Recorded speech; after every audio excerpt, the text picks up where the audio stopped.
found helpful, and then I could tell you, like Clyde did, some things that maybe weren't as helpful. Early on, when we didn't know, when we thought we would be back maybe in April, I sent a video. Now I see that there's a better way to do it. Saved it as a file. I sent a video announcement to post in each of my class sections in Canvas. So the students actually got a video of me, just letting them know what was going on. I felt that personal touch was helpful. I like seeing faces and videos. I know for me that's very helpful. So I thought for the students as well. Some other things that we did, and today I learned some better ways to do them, which was great, that many of our faculty members were doing, was having student presentations, using WebEx, and things like that. Something that didn't work, or I shouldn't say didn't work, which had the potential perhaps to have some shortcomings, was I had some faculty members, and I've spoken to people here, who wanted to use Zoom instead. I find personally, I like both. My kids learn on Zoom, or they were learning on Zoom. I find that it's very, very helpful. The college IT department, at least for me, has been extremely responsive, extremely helpful. So I like to use personally and I recommend to our division faculty to use the software and use the programs that the school recommends or that the school has purchased on our behalf. I found IT extremely, extremely helpful. The first week, WebEx wasn't working properly for me, and the school's IT department was able to troubleshoot my personal computer and get everything up and running really well. So that's something I don't think I would recommend maybe going with something that the school isn't necessarily on board with helping with, or isn't equipped to help with. I shouldn't even say, I'm sure they're on board to help with whatever we need, but I find it very helpful to use whatever the school gave us, but others may feel otherwise. I know that I do have faculty members that love Zoom, and Zoom does have a lot of good functionality, but personally I found very helpful to be able to work with the school, and I find them incredibly responsive, and I'm sure I was one of many, many thousands of people bothering them during this hard time. So these are things that worked well in our division. Namely just sharing. I find that's really, really helpful. No one knows what the next person's doing, and the next, with the methodologies that others in their division are using to teach in the same discipline. So the more that we're able to share and build that knowledge base and be able to, create kind of a learning environment within each division or school-wide, I find it very beneficial. This is Robin Singer, and some of the innovative ways that I've used this past spring and summer were I always use Zoom and Canvas in every class session that I held. Zoom sessions allowed us to have rich class discussions. I would share the screen so the students could see the Canvas course. The other thing that I did is I used a lot of videos. I'm in tasked with preparing people who want to be teachers. They couldn't participate in the pre-K to 12 classroom. So I uploaded a lot of videos through YouTube and the HCC library holdings, and students were able to complete their observation hours by observing these videos. Additionally, some of the students were in a class where they had to participate in teaching in a classroom setting, and we weren't able to go in as professors to do the evaluations. So they would provide videos of their teaching and upload it to Canvas, and then I would evaluate it. As I said, I used a lot of videos. It became a very multimodal platform. So video plus readings plus text assignments. And another innovative platform that I used was Project Gutenberg. So for my children's lit class, we had an original book list. Students came to me and said, we can't access the books. We don't have access to the HCC library. I quickly put together an alternative book list using Project Gutenberg. I paired up the original book list with books from Project Gutenberg. There was a commonality between the books, and we used that. And the students each week had the option of choosing a book from the original book list or the alternative book list, which was from Project Gutenberg.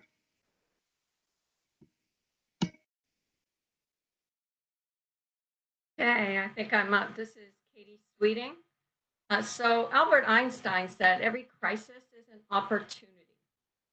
So I really looked at this moving to remote teaching as an opportunity. Now, the temptation for me was to make my remote class an online class. And in fact, the two classes that I was teaching remotely, I was already in the process of developing them as online classes. And I quickly found out that that was not a good idea, that I shouldn't just create discussion board questions and have everything online like a fully online class. So that was the temptation. But then I said, well, they signed up for a face-to-face class. So as much as possible, we're going to have a face-to-face class. So I basically just tried to translate everything I would do in the class to a remote environment.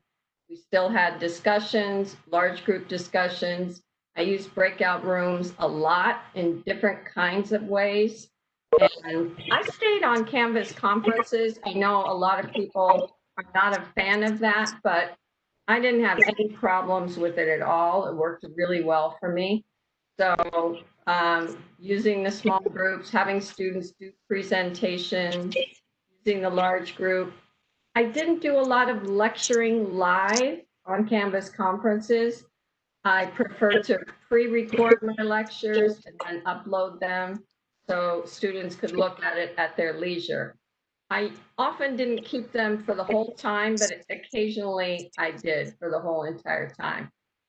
Some things I learned as a result of moving remote was I'm going to make them this fall use video. I cannot teach to a black screen, and I found that just very, very difficult. So I'm going to require students to use video and audio, and with the school providing Chromebooks, that shouldn't be a problem. I'm going to do more frequent formative assessments just to make sure that they're understanding. I'm missing those cues that we get in the classroom, body language and eye contact. You don't get that online very well. So I'm going to give more formative assessments.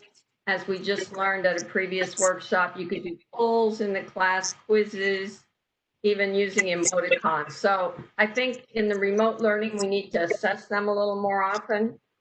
And the other thing that we always do, but I think it's even more critical now, is to be flexible but firm. To find out if a student really has an issue and they need more time because of COVID or because of other issues, or if they're just taking advantage of this and they really just aren't doing the work.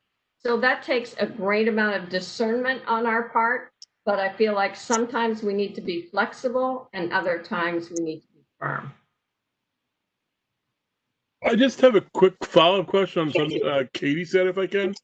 Are we allowed? I guess I got information that we're not allowed to mandate the camera in case they're not happy with, they don't want to share where they live or they're uncomfortable doing that. It puts them in an awkward situation.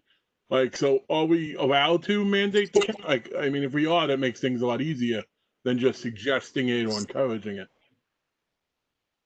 I hope we are. I don't know the legal answer to that question. I mean, I can just give you a little bit of an idea of what how that works. I mean, I do Flipgrid video discussions for my online classes. I'm sorry, everyone. Sirhan Abdullah, coordinator and an assistant professor for medical and health sciences. So I do Flipgrid discussions where our students respond to one another using video. And that was an issue that came up where I had students who were uncomfortable being on video. And I reached out to the COO and I was told that they can just do it audio without having a video. I don't know the law or, if it's legal or illegal, but I end up just having some students who are uncomfortable being on video just to, respond to the discussion questions via audio. Going back to some of the things that we did in our division with the medical and the health sciences, a lot of our courses, most of our courses in medical and health science were developed online.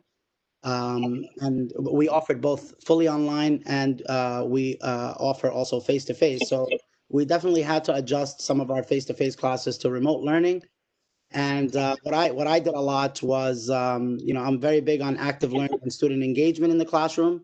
So we had to do pretty much the same thing in an, online format.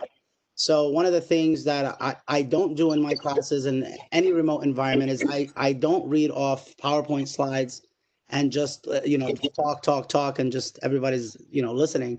The lecture style that I use is more conversational, is as if I'm having a conversation with my students.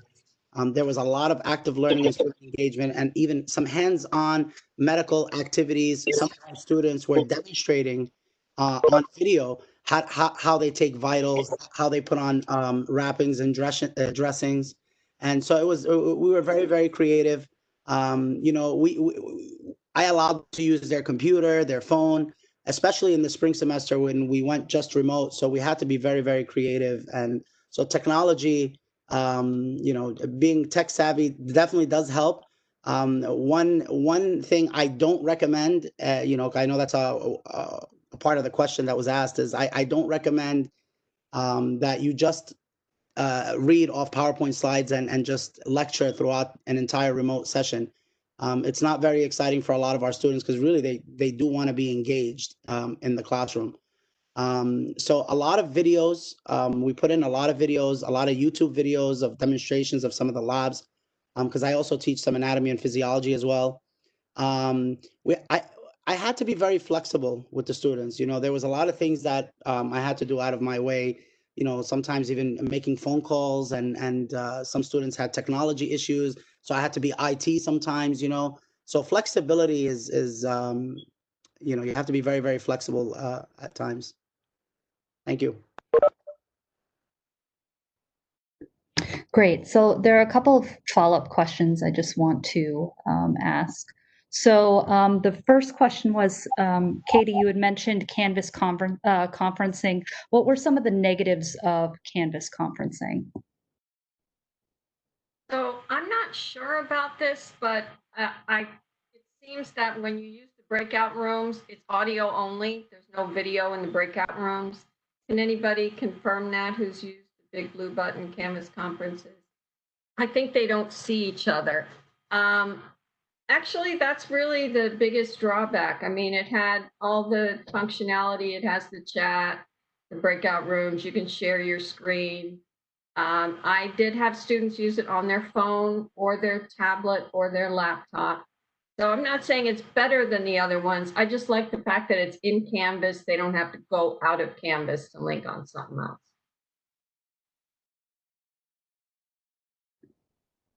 Great.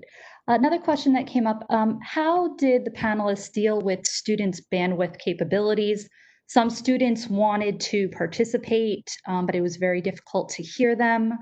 And, they at times said it was impossible or very difficult to hear the professor. So how did you navigate those things? Well, let me get started. I have changed different companies for the past few months as for the internet, and I have changed different computers. If it's on my end, then I can change something. But if it's from the student's end, that probably there's not too much that I can do. Maybe the student need to ask for the IT. Thank you. I found more. I didn't get as many, I don't want to say complaints. I didn't get as many comments regarding the bandwidth. It was more that a lot of them, especially when there was a stay-at-home order, their homes themselves were precluding them maybe from participating the way they would want to. I don't know about the rest of you, but I've seen a lot of bedrooms and pets and nephews and grandmothers, and I enjoy that. It's fun for me. But many students felt self-conscious maybe, or didn't feel comfortable, or they felt bad that they were being distracting for the rest of the class. But I offered a lot of reassurance. I would rather see their face with whatever's going on in the background than not see it at all. And I think I made that clear many times. I had one student who went to class every week in his car. I think that was the only quiet place in his life, and it was so inspirational to everybody else. He sat in his quiet car, and we all saw him in the car. He wasn't driving, but that's where he was able to learn best, I guess, in his household. So those were, I mean, it wasn't necessarily technology that was the impediment, but it was everything going on, which I could relate to. I had 3 kids being homeschooled at the same time, but I think that as we mentioned before, kind of understanding, encouragement. I agree with Katie. I love seeing faces. I find that the engagement drops off significantly the second the camera's off. There's not as much accountability. They're able to walk away. They may, you know, I just find I find those kind of comments were more common. In terms of not wanting to share their camera or not wanting to share their audio. So I don't know if anybody else found that, but that was definitely something that was common. And that's in a group setting. Individually, I found that this worked really well. WebEx and even FaceTime for some of my my internship students who actually still had their internships, which was wonderfully heartwarming to find out that the internships were still there. We're able to do, I was doing my site visits via WebEx or FaceTime. One student who actually still worked for the college, but to have a meeting this way, that seemed to be easier for a lot of the students to turn on the camera. Even over the summer, students who are traditionally online students who maybe if there was no pandemic, we wouldn't have had this WebEx. I find that sometimes when there was an involved email, a lot of questions, it was much easier just to send them to my WebEx room. We all have our own room. I would send them the link. We would meet 10, 12, 15 minutes. Much easier, and I think it was much more beneficial than 15 emails back and forth. So that would be something else that I would recommend, but I know I kind of digress, but it wasn't really the technology I found that was the issue. It was more everything else going on in the household that needed to be addressed. I just wanted to add to Sal's question is when students had trouble with the sound or the audio, I would use the chat feature in Zoom and type up, you know, the key concepts that we were looking at and talking about, or I would go into Canvas, share my screen and create a page or direct them to the particular, you know, texts or whatever that I could present on the screen through screen sharing until they were able to, you know, reconnect with their audio.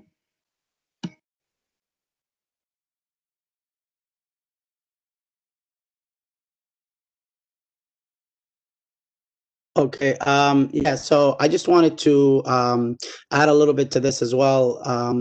You know, flexibility. Again, you had to adjust to being much more flexible than your norm. I definitely the chat was my friend. So in all my classes and all my remote classes, I encourage students who had you know issues connecting somehow or you know they were just cutting off as they were online to type in any questions that they had in the chat. I also had to be flexible and even have other WebEx sessions for one student, you know, who just didn't have a connection one day and didn't understand the concept. I was setting up WebExes on Sundays, and it, you know, so it was definitely challenging, but it was interesting too. You know, flexibility is the key. There was times I had issues with bandwidth and you know on my computer, and I honestly I would go in my car and I would just you know go on WebEx on my phone, you know, in my driveway, and sometimes I had you know I have 5 kids at home who are learning remotely as well, and so it could be hectic in my household as well at times, and it was interesting. But I mean, I was very flexible with my students. You know, it did get busy at times with a lot of emails, you know, where, you know, students had connection issues. They had bandwidth issues. Some students had COVID-19. They couldn't do some of their work, you know, so, you know, you had to be flexible with them as well and you know, give them other deadlines and things like that. But it was definitely interesting. But I do highly advise the use of the chat. You know, right from the get-go, at the beginning of all remote classes, just encourage your class to just type questions as things are moving along and as things are flowing, because you'll find that students are even shy to talk, even on, you know, even on audio on WebEx, you know, so encourage their participation by using the chat, you know, and make it your friend. Thank you. Just one thing I'll add. Also, this semester, I think I talked to more students than I ever have. Phone conversations, Zoom meetings, just a lot of talking, dealing with their issues, encouraging them. So I think we need to extend ourselves for that personal touch. Students, they really still need that. Great. There are a couple of questions coming up, and I will come back to them, but I want to just go to our next question. Do you have any tips or recommendations for instructors who might be still rather new to remote learning and might be feeling overwhelmed right now? Like, what's the priority? Well, to me, I would suggest to answer all the emails from students. That's what a new faculty should be looking into. Be prepared. Thanks.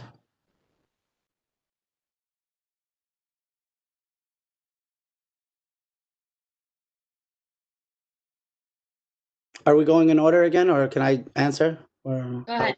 all right. So the tip that I would give anybody who's new to remote learning, reach out for help. Ask people in your division, your department, even your friends, or people who are very tech savvy, and get some tips and advice on what are some of the good tools to use, to be very creative and innovative in the online classroom. You'll be so surprised that the different types of tech tools that are out there that makes the learning environment so exciting. I as much as I say that I'm really good with technology and I love technology, probably every day I see something new that comes out and that I would love to use. Even online, look for free free tools that you can use to actively engage a lot of your students. I think the key to a lot of the remote learning is to continually have that active learning and student engagement in this online remote environment, and finding tech tools that allow you to be very, very creative. Reach out. I had a lot of adjuncts in our department who had questions about what can I use to do this, what can I use to I like to teach my class this way. So reach out to those who have some experience in your department, and ask for help, and I think it makes your transition so much easier. It is challenging, especially if you're new and you're not very tech savvy. But again, this was an opportunity for so many people, and I hear from a lot of my colleagues that it was an opportunity for them to learn more about technology and being able to use a computer and to be very, very creative. So it did have its positives. Thank you. Sirhan, can I ask Sirhan a follow-up question? Sure. So, something you said about using chats as your friend, I want to hear more about, because, I had some issues with students also not putting on their video. And as Dorothy has reminded me, some of them live in situations where they are embarrassed about their circumstances and may not want to be seen. And, in the classroom, I can usually, there's a student who's shy or whatever, I can kind of engage them or whatever. And I didn't feel I was able to do that so well, remotely. So it seems like you're suggesting that you can open up a chat with a student to encourage them. Anyway, I would just like to hear a little more, because I found that for those students who then would give me video, they got punished in a way because more was put on them to participate. Yeah. So I really do want to be able to bring some of those shy students in. So I'd like to hear more about chatting or how you use that. Thanks. Yeah, absolutely. If you're using WebEx or Zoom, you have the chat box in once you're logged in with your class, right? So as you're talking to your class and you're lecturing or whatever the case may be, you have students that are in the chat asking questions, and a lot of the questions that they may ask have to do with what you're talking about or what you're teaching. So I always like to use that split screen where I have all the students, whether they're on video or not, with half of my computer screen having the class, and then the other half having the chat with all the names of the students on that chat. So like right now I'm talking, and we have a chat room, and I can just say hi, for example, in the chat. And while I'm, so if I'm teaching or if I'm lecturing, if I really want to engage my class a little bit more, and somebody just said hi to me, I'll be like, oh, hi, Sirhan, how are you? I'll just stop and I'll just say hello, just to kind of keep this level of engagement going. I did have that experience, with students when I started doing the Flipgrid discussion questions, and I actually asked the students to respond to one another using video, not realizing that, you know, there were students who were uncomfortable using the video. I think I was the first person to experience that in the COL. So then I end up having students send me back audio recordings of like their discussion, you know. The one question that I had asked Arch, and I remember from the COL, you know, I do remember her saying that you cannot force a student to be on video, but there are times where students have to be proctored during an exam and the video feature has to be on. So I don't know and this is why I don't want to answer the question about whether it's the law legal, it's illegal. If you're proctoring an exam, you have to be on video. But again, can we force our students to be on video? I don't know the answer to that question. If I had to guess, the answer would probably be no. I want to piggyback on Sirhan here. So what's most important in our online classes? And he was talking about all the tools that we have. And also the temptation for me is like, oh, I want to use this tool. Oh, that's so cool. But I think what I have done in this whole crisis is go back to basics. What are the student learning outcomes for my class? How can I make sure that whatever I'm doing in the class is helping students achieve the student learning outcomes? So I think what's most important is that students are learning. How we get there, there's a lot of different ways to get there. And in the spring, I had some professors using email, not really using Canvas, not meeting with students at all. That's not ideal. But you know, how are we going to get students to achieve those student learning outcomes? If you're doing basic things, but they are learning and they're being engaged, that's okay. So to me, that's the priority. Modeling, teaching, and students are learning. So if you have a lot of fancy tools and apps, that's great. But if you can do that more simply, that's fine. I just wanted to add some information to the question that you posed, Michael. And for my quiet students, for each class session, I use the discussion tool in Canvas, which is on the left-hand side. And for each session, they had 4 to 12 discussion questions to answer. So the quiet ones would fill in those, you know, discussion questions. We would use that content to guide our discussions that we had in Canvas. I would grade the written discussion questions, and I would also give them a grade for verbal participation. So the extroverts were busy talking when we had our Canvas discussions, but the ones who were quiet, they weren't penalized because then I saw what their content was in their written discussion questions. So you can use that in addition to the chat feature on WebEx or Zoom. Thanks, I appreciate it. So in the chat, you know, you guys are doing the back channel, and there is some discussion there. I guess we would need to follow up with an official stance from the school about the use of cameras, but it seems that it isn't something that we require at this time. Another question that came up is, do you record your session and do you get permission from your students? Do you think you should get permission from the students to record the session?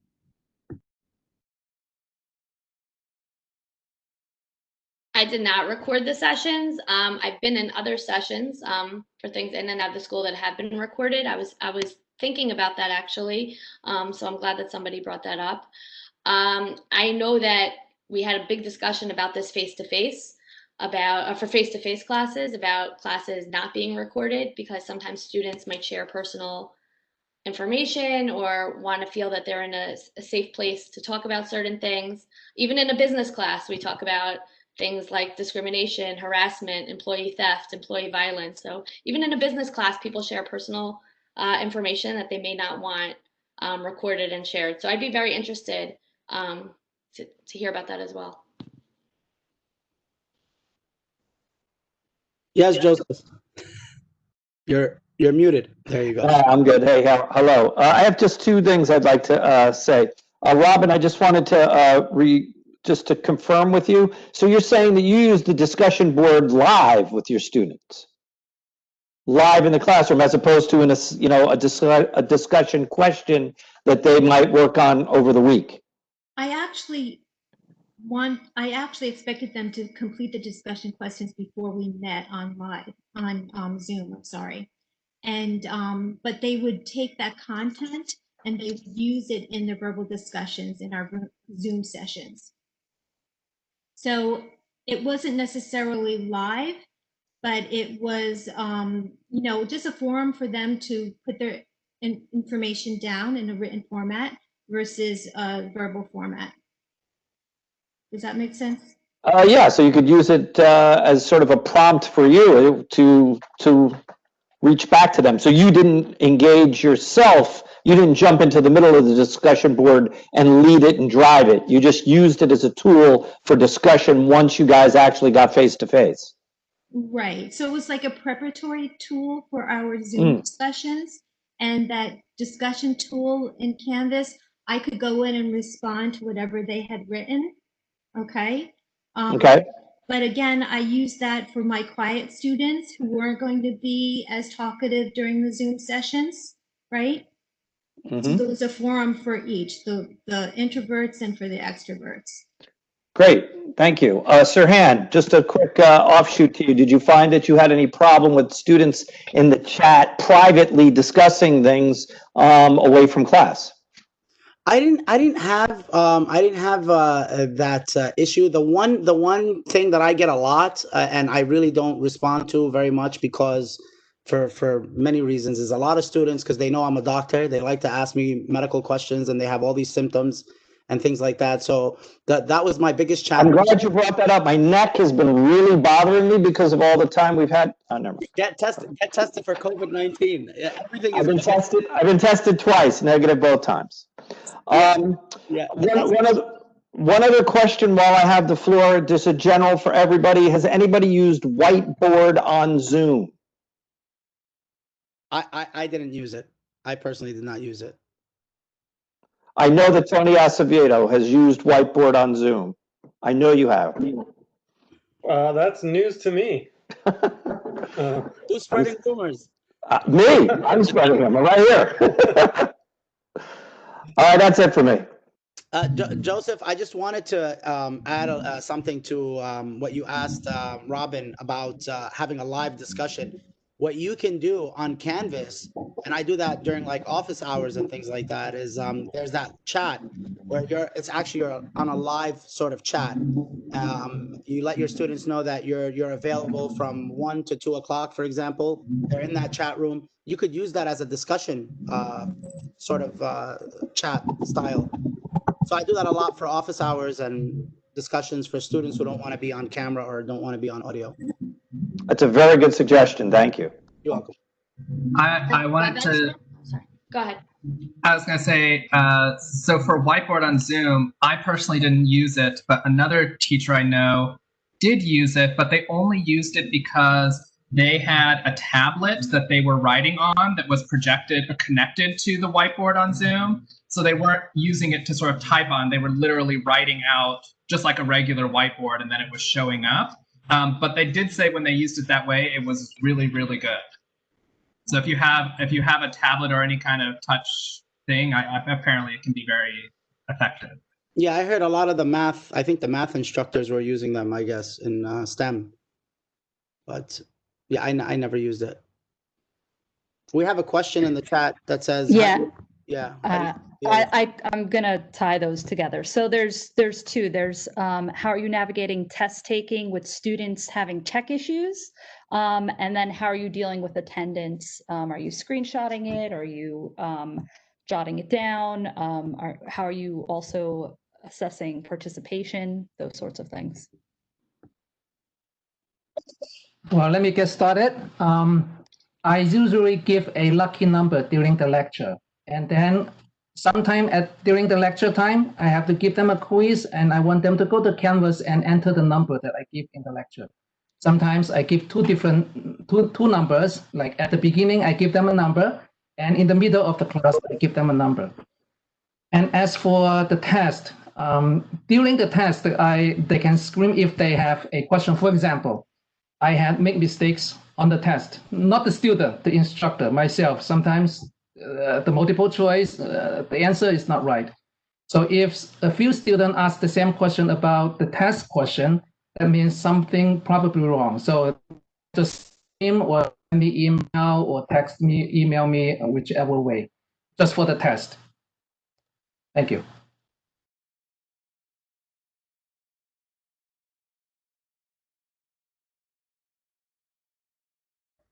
Are we going in order again, or? At this point, anything goes. Any other panelists want to join in?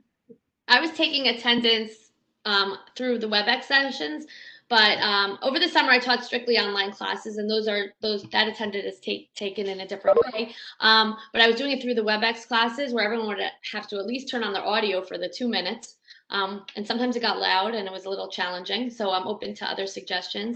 But I was also giving every single week that we met a corresponding case study that they had to work on the analysis of. Because I wasn't lecturing for the full 2 hours and 45 minutes. I had case study analysis and there was group work as well. So at the time, and still, the mandate is to show compassion and kindness. If something was being done, if they were in the WebEx, if they were doing the case study, I was counting that as a positive with attendance. I don't know if we're supposed to be a little more firm now, but I was open to, and most students were in WebEx. I was getting pretty good attendance. I would get 1 or 2 or even 3 emails maybe afterwards. I don't know if you heard me, I was there. I don't know if you got me for attendance. I don't know if my audio was working. I gave the benefit of the doubt because I wanted to extend that to them. But I like that magic number suggestion. Something else that worked well for student presentations was I was giving staggered, I would have my WebEx room open for 3 hours, but I would let them come in staggered. So groups, maybe 3 groups at a time. If I had, 8 groups or 2 or 3 groups at a time, so they could present to one another and me. And then they were able to leave when that whole cohort was done presenting. So I was able to take attendance a little more efficiently that way as well. So curious what everyone else did. What I did was I applied the same thing that we do for our online courses. If the student just did one thing during that week, I marked them in, and that because it gets really tricky, especially with our students who are on financial aid and attendance needs to be taken. So if I had a student who just participated in the discussion or did some assignment or did one thing during that week, I marked them in.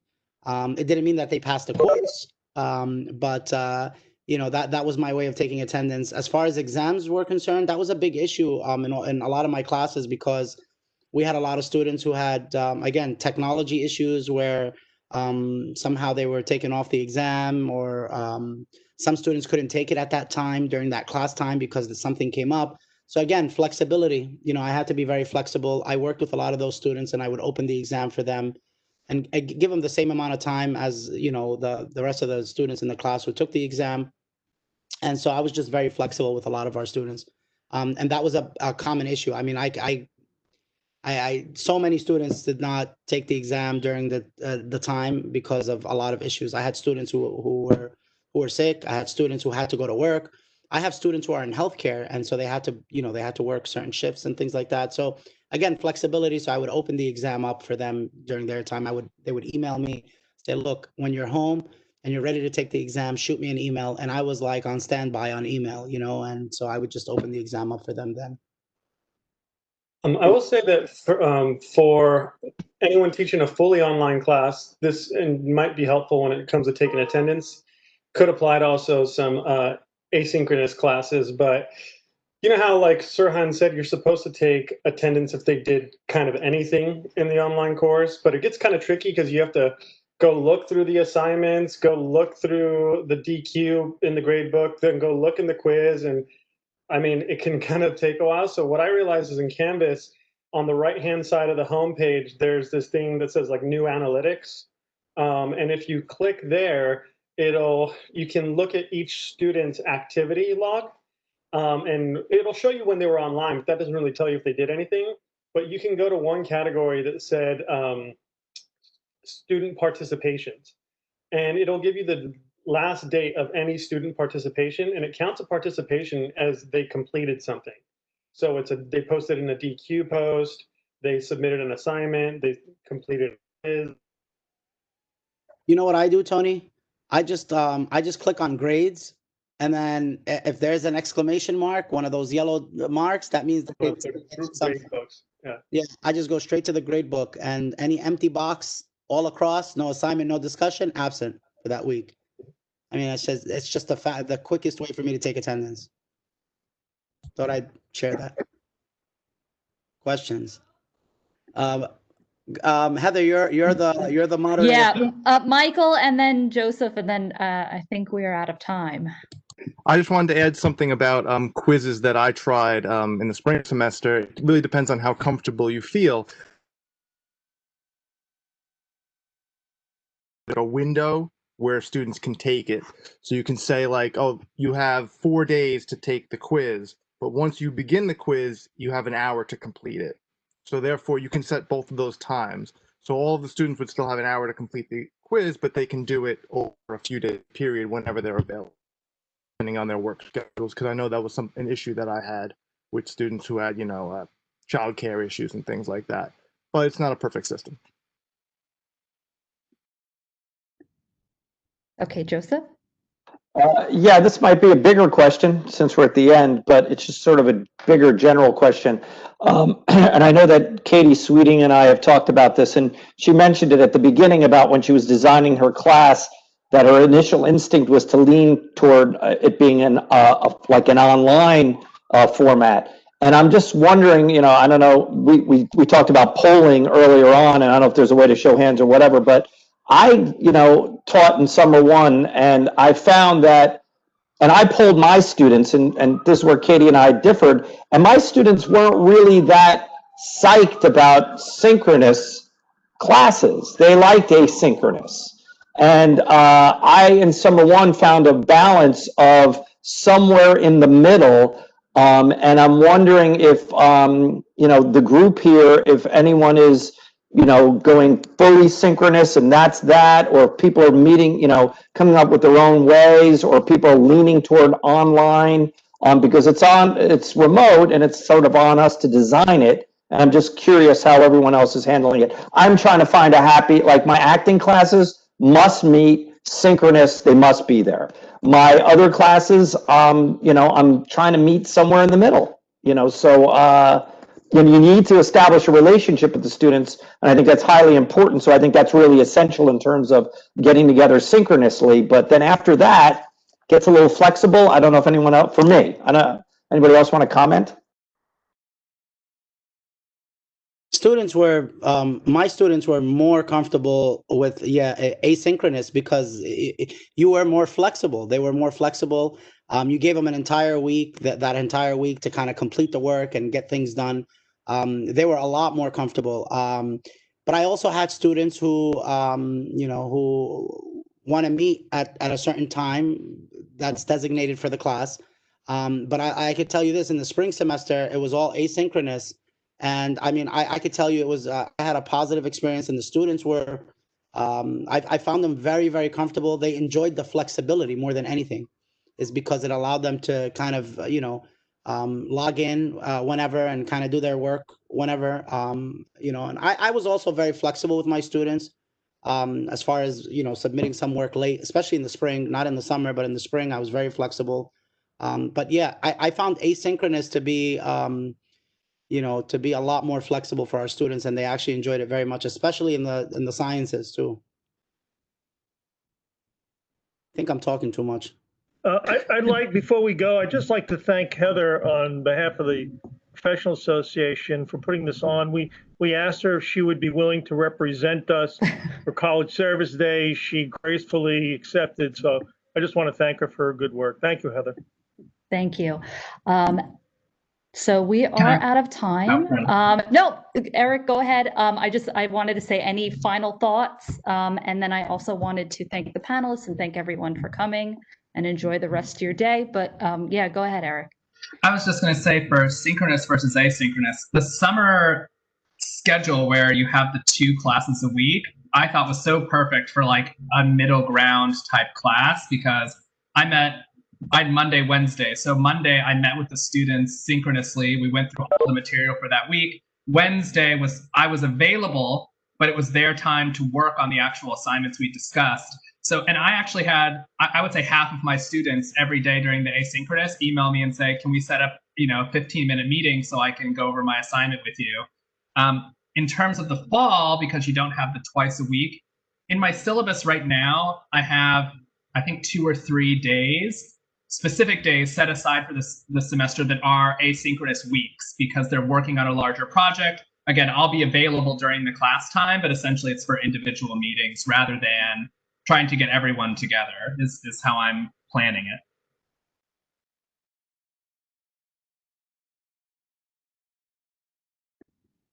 Okay, and with that, again, thank you. I hope you enjoy the rest of your day and that we have good meetings later on for, what's left for the 3 and 4 o'clock hour. Take care, everyone. Thank you. Have a good one. Bye, everyone.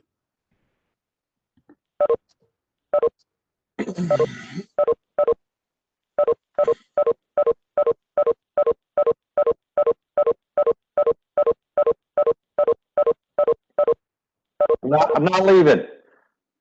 Sal. Oh, I was going to ask Sal a question and he's gone. So Craig, what did you do? Synchronous, asynchronous?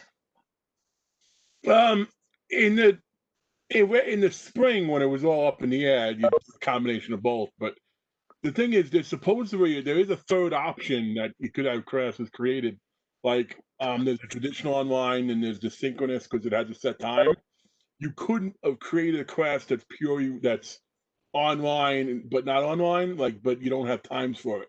Like if you didn't give a time to it, once you give a time to it, the expectation is you have to have most of it during that period because the students are structured themselves that way, So, but there was that third option. I think it was just remote without times, so it's not a traditional online class, but you could run it more sort of with that flexibility. Okay, so you're flexible too. Well, if I had one of those, I would be. For the most part, like I just did the summer class, and I heard what Eric said, and like that, that would work well. But in the summer, I don't think it would have, because in the summer you're supposed to be doubling up on the information. So it sounded like the way that was presented, it didn't have. I don't know. Heather, thank you for your time and for hosting. Definitely. What do you teach? I'm an instructor in English. In English, and what were you using?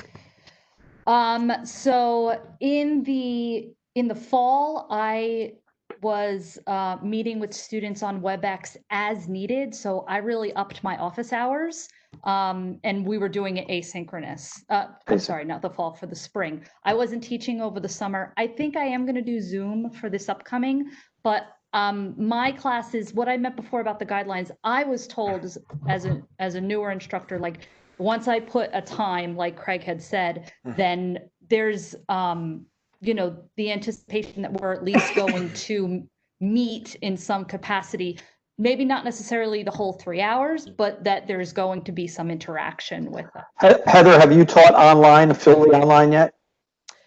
No. Craig, you have, right? I have, and I'll be honest, I was reluctant to do it for so long, but it's so great. Yeah, I've come around to it, but at the same time, it's you just really, if the way I utilize it is if the class is Tuesdays at 9:30, at Tuesday at 9:30, you release the assignment, and if they're there, they can do it, or they have a whole week to do it. And if there's a discussion board or there's other times they can chat with you, See, that's the thing though, like what you just said, like in a class, like with the online class, it pretty much is all just assignments. Once that date opens, here's the week. But in a normal class, we're going through everything. The closest I come to is I do sort of do like a lot of the flipped classroom style. You know what I mean? Like I'm going to put more work on them reading and watching the videos, because someone was asking us, you can't screen share videos well. No, I was one. You can't do it. It's all about the speed. You hear on their computers them trying to. It doesn't play the same way. Then it's not going through. It's not. So I'll put videos up ahead of time, and I'll be like, "Listen, you're going to watch these for the next class, and we're going to talk about them." And so I do a lot of the engagement stuff that you would get a combination of, and I have them. I put more of the reading, and I give them all the resources.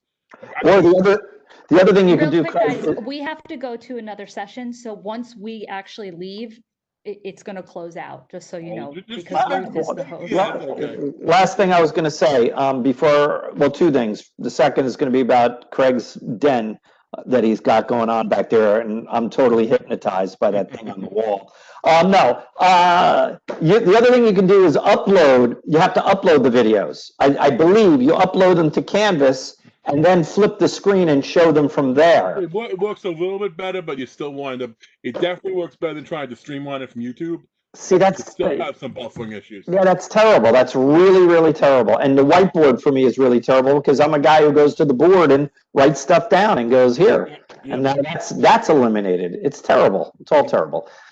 Heather, but welcome aboard. We're glad to have you. Thank you. Well, this is what, the third, you have the second year? Second year, yeah. And your tenure? Tenure track, yeah. Heck of a time to get on the rails. All right, well, thanks again. I'm taking off. I got another one at 4. All right, peace. Okay. Have a good Bye. one. All right, bye-bye.